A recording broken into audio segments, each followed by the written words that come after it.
My name is John, and I have been married to Susan for 15 years. We live in a quiet suburban neighborhood in the outskirts of Boston.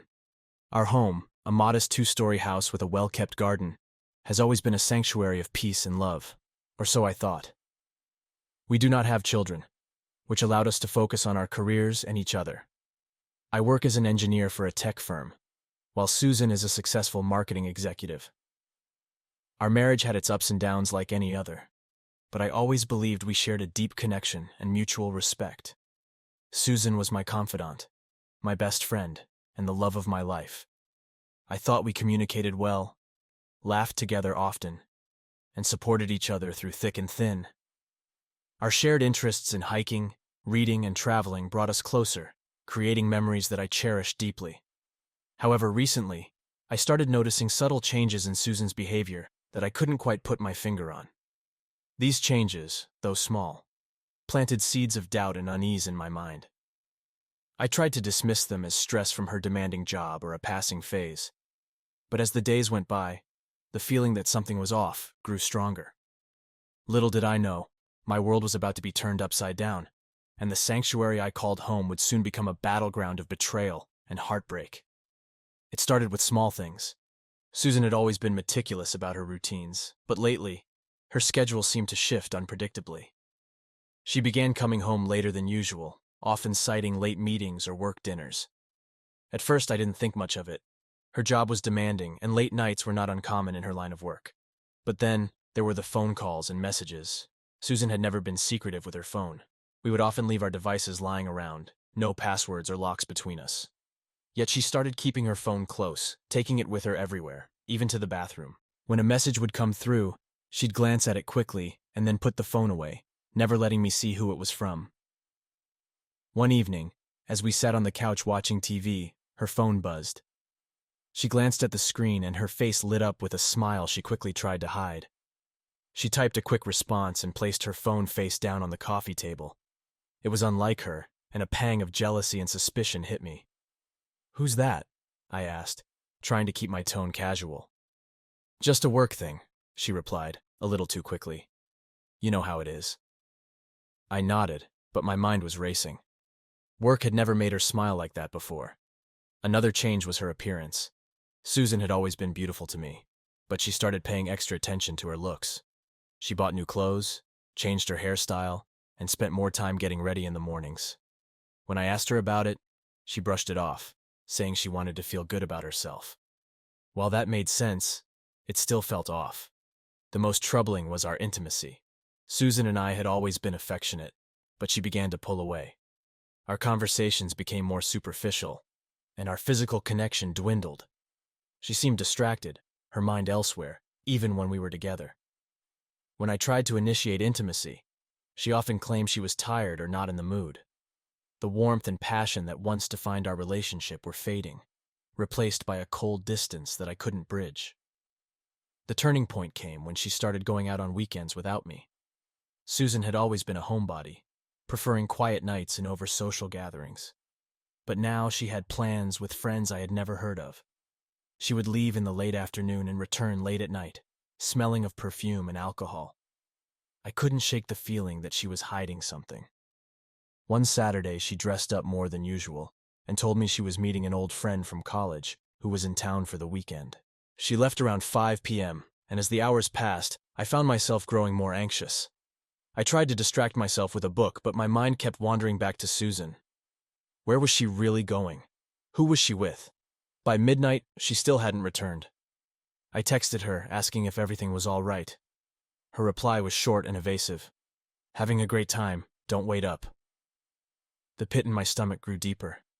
I decided to stay up and wait for her. When she finally walked through the door around 2 a.m., her cheeks were flushed, and she had a dreamy look in her eyes. She seemed startled to see me awake. "You're still up?" she asked, trying to sound nonchalant. "Yeah, I couldn't sleep," I replied, studying her face for any clues. "Did you have a good time?" "It was fine," she said, quickly heading upstairs to the bedroom. "I'm exhausted. Let's talk in the morning." As I lay in bed next to her that night, her back turned to me. I couldn't shake the feeling that my wife was slipping away from me. The woman I loved, the woman I thought I knew so well, was becoming a stranger. The suspicions gnawed at me, growing stronger with each passing day. I needed to know the truth, no matter how painful it might be. The feeling of unease continued to fester. I couldn't focus at work, and my mind constantly replayed every suspicious moment, every lie. I knew I couldn't keep living like this, trapped in uncertainty. I needed to know the truth, no matter how much it would hurt. One Friday evening, Susan mentioned another work dinner. She dressed up, looking stunning in a black dress that I hadn't seen before. Her perfume was intoxicating, a scent she reserved for special occasions. The knot in my stomach tightened as she kissed me goodbye and walked out the door. I decided that night I couldn't sit idly by any longer. After she left, I waited for a few minutes before grabbing my keys and heading out. I didn't know where she was going, but I had a feeling I could find out. I had previously installed a GPS tracker on her car out of sheer desperation to uncover the truth. I opened the app on my phone, and sure enough, I could see her location in real time. I followed her discreetly, staying a few cars behind to avoid detection. My heart pounded in my chest as I watched her drive through the city, eventually stopping at a high-end hotel downtown. I parked across the street, my hands shaking as I watched her enter the lobby. I waited for a few minutes, gathering my courage, before deciding to follow her inside. The lobby was bustling with people, and I hoped my presence wouldn't raise any alarms. I watched as Susan approached the reception desk, exchanged a few words with the clerk, and was handed a key card. She walked towards the elevators, and I quickly moved to the opposite end of the lobby, trying to blend in. As soon as she disappeared into the elevator, I approached the reception desk. My heart was racing, but I forced myself to appear calm. "Excuse me," I said to the clerk. "I think I just saw my wife come in. She left her phone in the car and I need to give it to her. Could you tell me which room she's in?" The clerk hesitated, looking me over, but my anxious expression must have convinced him. "Name?" he asked. "Susan Williams," I replied, praying he would buy my story.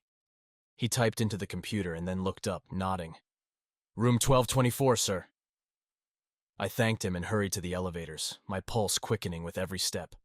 As I ascended to the 12th floor, my mind raced with thoughts of what I might find. The elevator doors opened, and I stepped out into the hallway, scanning the room numbers until I found 1224. I stood outside the door, my heart pounding so loudly I feared it would give me away. Taking a deep breath, I pressed my ear against the door. Muffled voices and laughter reached my ears, confirming my worst fears. My hands trembled as I reached into my pocket, pulling out a set of tools I had brought, just in case. It was a desperate move, one that felt surreal, but I was beyond rational thought. After a few tense moments, I managed to unlock the door. I pushed it open quietly, stepping inside. The sounds grew louder, and I followed them to the bedroom, where the door was slightly ajar. I peered through the crack, and my world shattered. There, on the bed, was Susan, wrapped in the arms of a man I didn't recognize.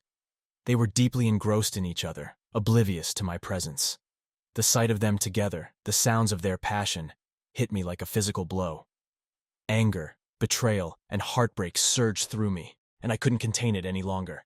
I pushed the door open with a loud bang, and they sprang apart, shocked and terrified. Susan's eyes widened in horror as she saw me standing there. "John!" she screamed, scrambling to cover herself with the sheets. The man beside her looked equally panicked, his face turning pale. "What the hell is this, Susan?" I shouted, my voice shaking with rage. "How could you do this to me?"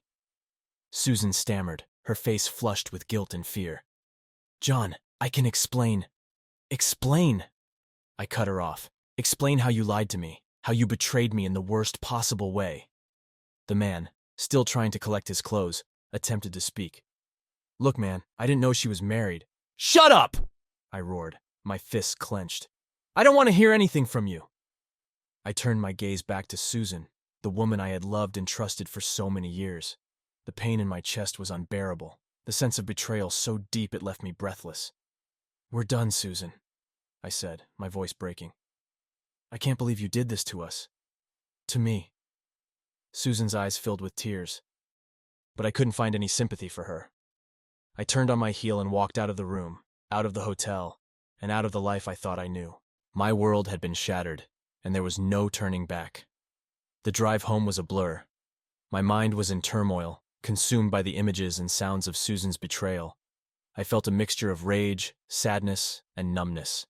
Every memory we had built together now felt tainted, every loving moment a cruel joke. When I arrived home, I sat in the driveway for a while, trying to collect myself.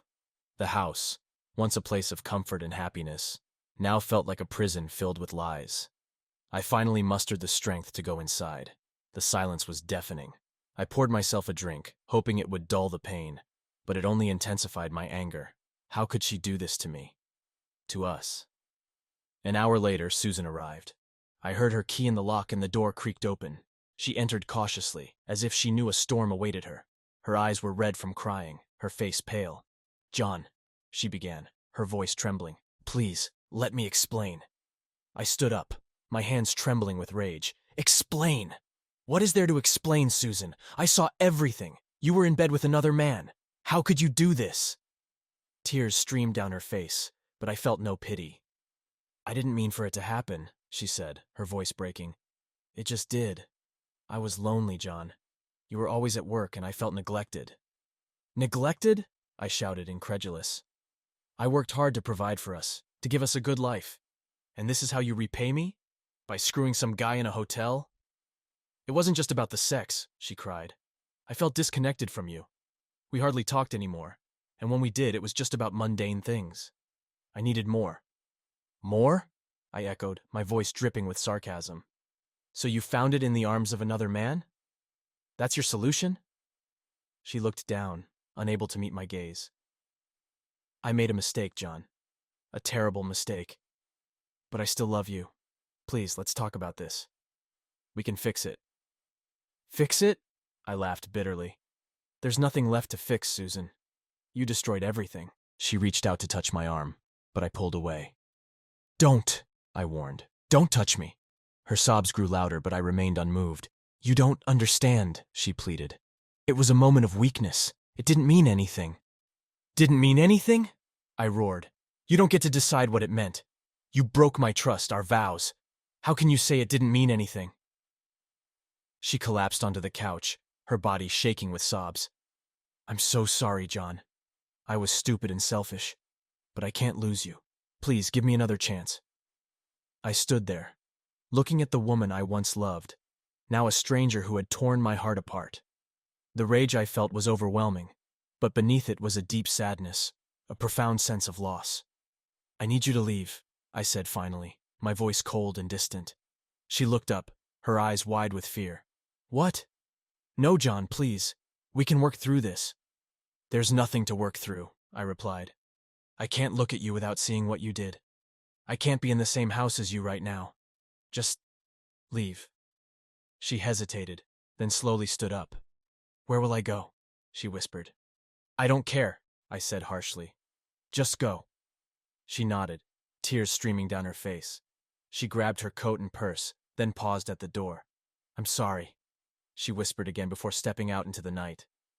As the door closed behind her, I sank onto the couch, the weight of everything crashing down on me.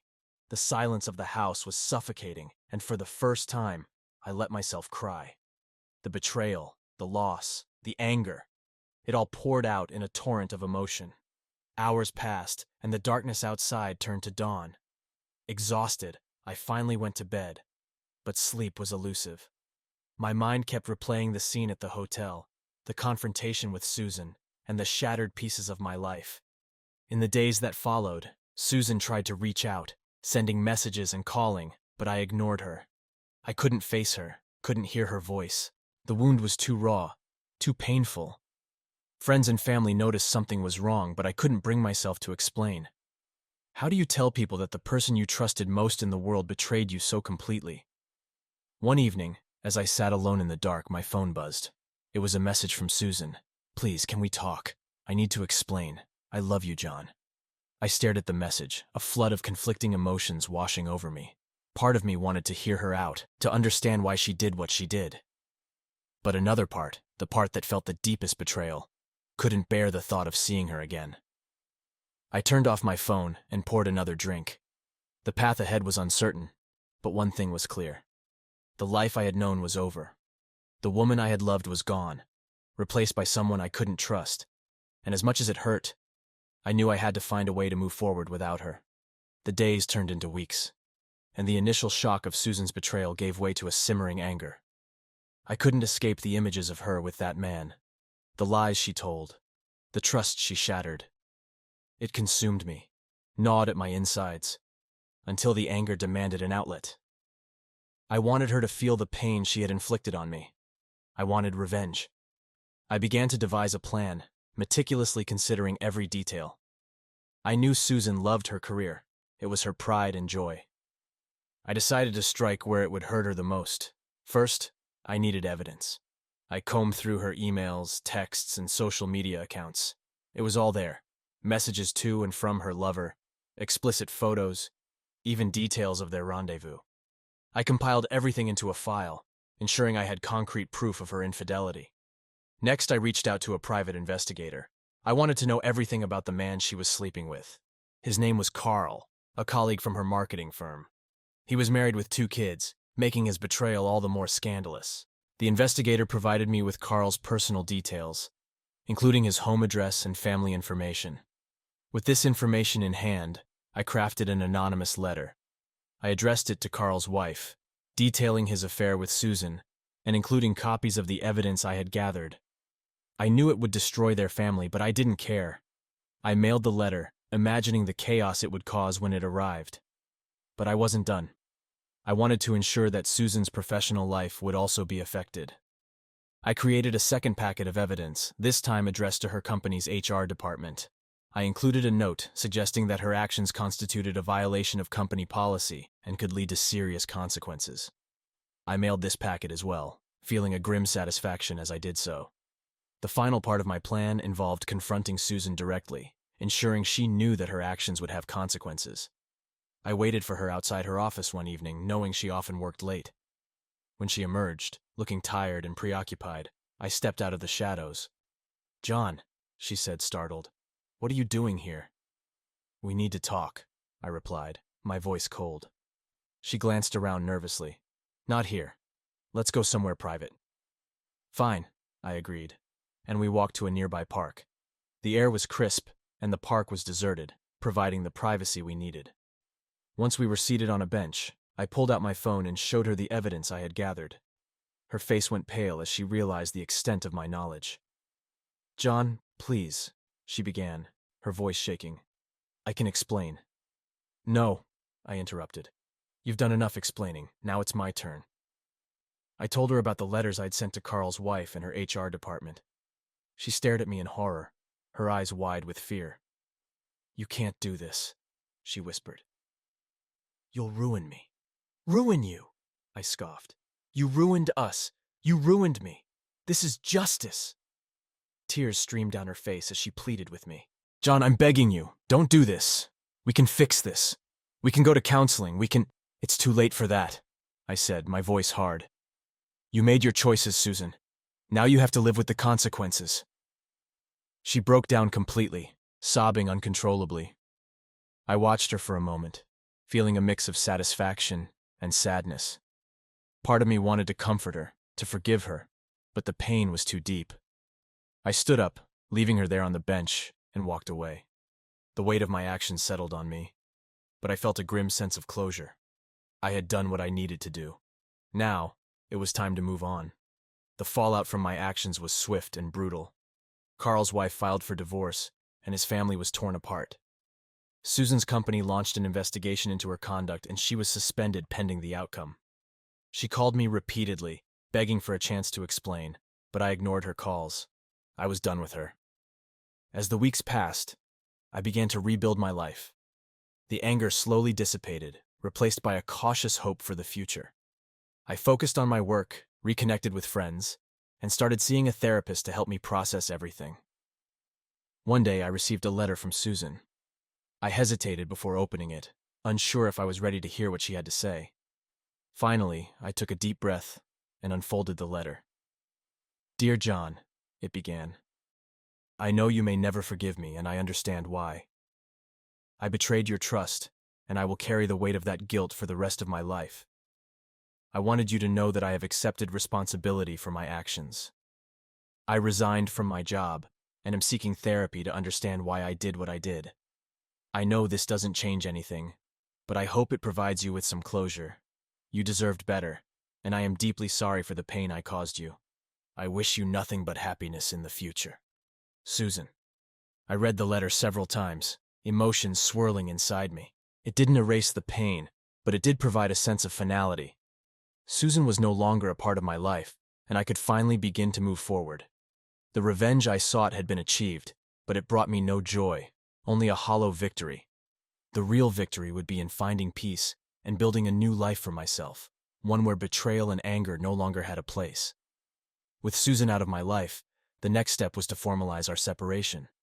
The betrayal had left deep scars, but I knew that to truly move forward, I needed to make the divorce official. I reached out to my lawyer, a no-nonsense woman named Karen, who had a reputation for being tough and efficient. "John, I understand this is a difficult time for you," Karen said during our first meeting, "but I assure you, we'll make this process as smooth as possible. Given the evidence of infidelity, we have a strong case for a favorable settlement." I handed over all the evidence I had gathered, the messages, photos, and details of Susan's affair. Karen examined everything meticulously, nodding in approval. "This will certainly work in our favor," she said. "I'll file the petition for divorce on the grounds of adultery." As the legal process began, I felt a mixture of anxiety and relief. Susan was served with the divorce papers, and true to form, she tried to reach out to me. But I remained steadfast in my resolve. Her pleading voicemails and desperate texts only reinforced my decision to cut ties completely. The initial court hearings were nerve-wracking. Susan's lawyer tried to paint her as a victim of neglect, claiming that my workaholic tendencies had driven her into the arms of another man. But Karen was prepared. She presented the evidence of Susan's affair, and the judge listened attentively. "Mr. Williams," the judge addressed me during one of the hearings, "it's clear that this situation has caused you considerable pain. Your wife's infidelity is undeniable. Given the circumstances, I'm inclined to grant you a favorable settlement." Susan sat across the courtroom, her face pale and drawn. She looked defeated, and for a moment, I almost felt sorry for her. But then I remembered the betrayal, the lies, and the pain she had caused, and my resolve hardened. The judge ruled in my favor, awarding me a larger share of our marital assets and granting the divorce on grounds of adultery. Susan was ordered to pay a portion of my legal fees, and she lost her claim to the house, which was awarded to me. It was a decisive victory, but it felt hollow. The legal battle, though necessary, couldn't erase the emotional scars. With the divorce finalized, I focused on rebuilding my life. The house, once a symbol of our love, now felt like a monument to betrayal. I decided to sell it and move to a new place, a fresh start away from the memories that haunted me. As I packed up my belongings, I came across a photo album filled with pictures of happier times. Our wedding day, vacations, anniversaries, moments that once brought joy now felt like a cruel mockery. I debated whether to keep the album or toss it, but in the end, I decided to store it away. It was a part of my past, and though painful, it had shaped who I was. The sale of the house went quickly, and I found a new apartment downtown, closer to work and friends. It was a small, modern space, perfect for starting over. Moving in felt like shedding an old skin, stepping into a new chapter of my life. I began to fill my days with activities that brought me joy. I reconnected with old friends, took up new hobbies, and focused on my career. The support of my friends and family was invaluable.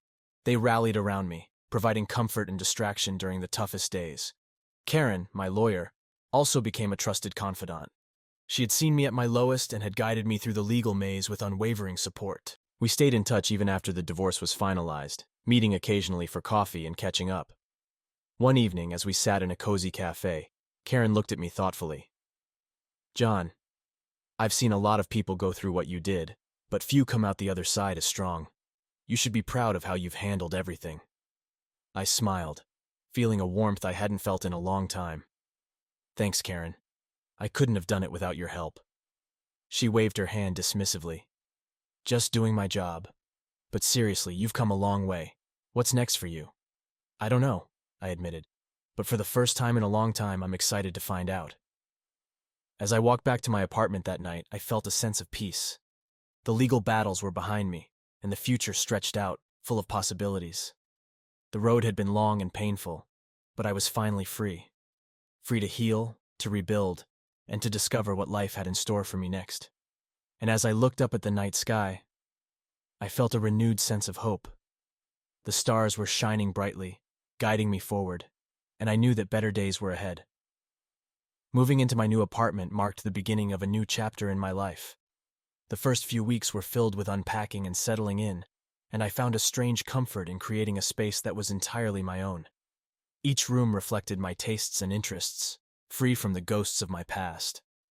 I threw myself into my work, finding solace in the routine and challenges it provided. My colleagues, aware of my recent ordeal, were supportive and understanding, creating a positive and encouraging environment. I started taking on more projects, pushing myself to excel, and the satisfaction of seeing my efforts pay off was immensely rewarding. Outside of work, I began to explore new hobbies and activities. I joined a local hiking group, something Susan and I had enjoyed together, but now it was a chance to meet new people and reclaim an activity I loved. The fresh air and physical exertion were invigorating, and I found a sense of camaraderie with the group. One weekend, while hiking a particularly challenging trail, I struck up a conversation with a woman named Emma. She was adventurous, witty, and had a zest for life that was infectious. We spent the hike talking and laughing, and by the end of it, we had exchanged numbers, promising to catch up over coffee. Our coffee date turned into a series of dates, each one more enjoyable than the last. Emma was different from Susan in so many ways. She was open, honest, and there was a genuine connection between us that felt effortless. As we spent more time together, I realized how much I had missed this kind of companionship. One evening, as we sat in a small, cozy cafe, Emma looked at me with a seriousness I hadn't seen before. "John, I know you've been through a lot, and I don't want to rush anything, but I need you to know that I really like you and want to see where this goes." Her honesty was refreshing, and for the first time in a long time, I felt a genuine sense of hope. "I like you too, Emma," I replied, taking her hand. "Let's take it one step at a time and see where it leads." As my relationship with Emma blossomed, I also reconnected with old friends I had neglected during my marriage. We went out for dinners, attended events, and it felt good to be part of a social circle again. My friends were thrilled to see me moving forward, and often commented on how much happier and relaxed I seemed. Therapy also played a crucial role in my healing process.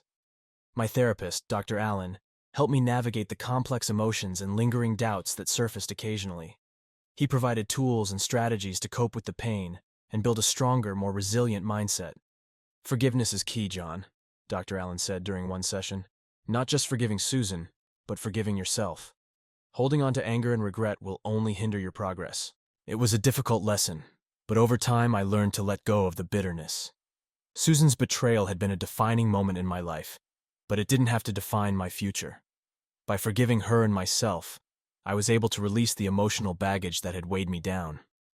1 year after the divorce was finalized, I received an unexpected letter from Susan.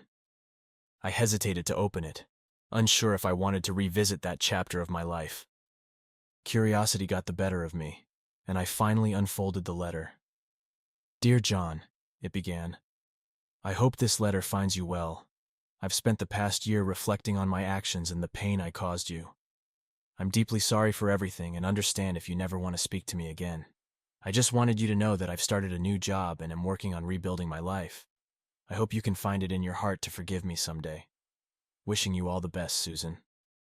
Reading her words, I felt a mixture of emotions, sadness, anger, but also a sense of closure. Susan had been a significant part of my life, and while her actions had hurt me deeply, holding on to that pain would only hinder my progress. I decided to let go, to truly move on. Emma and I continued to grow closer, and our relationship became a source of joy and stability. We traveled together, explored new hobbies, and built a foundation based on trust and mutual respect. She knew about my past, but it didn't define us. We were building something new and beautiful together. One evening, as we sat on my apartment balcony, watching the sunset, Emma turned to me with a smile. "John, I know this might seem sudden, but I've been thinking. How would you feel about moving in together?" Her question took me by surprise, but as I looked into her eyes, I realized that this was the next step in our journey. "I'd love that, Emma," I replied, feeling a warmth spread through my chest. "Let's do it." Moving in with Emma felt right. We combined our lives, our belongings, and our dreams for the future. It wasn't always easy, but the challenges we faced only strengthened our bond. Through this journey, I learned that life after betrayal is possible. It's about finding the strength to move forward, to rebuild, and to embrace new opportunities. Susan's infidelity had shattered my world, but it also led me to a path of self-discovery and growth. As I stood on the balcony one morning, watching the sun rise over the city, I felt a profound sense of peace. The pain of the past had transformed into a resilience that guided me into a brighter future. With Emma by my side and the support of friends and family, I knew that I had not only survived but thrived. The future was uncertain, but for the first time in a long time, I felt ready to face it with hope and courage. Life had given me a second chance, and I was determined to make the most of it. And as I watched the first light of dawn break over the horizon, I knew that my journey was just beginning.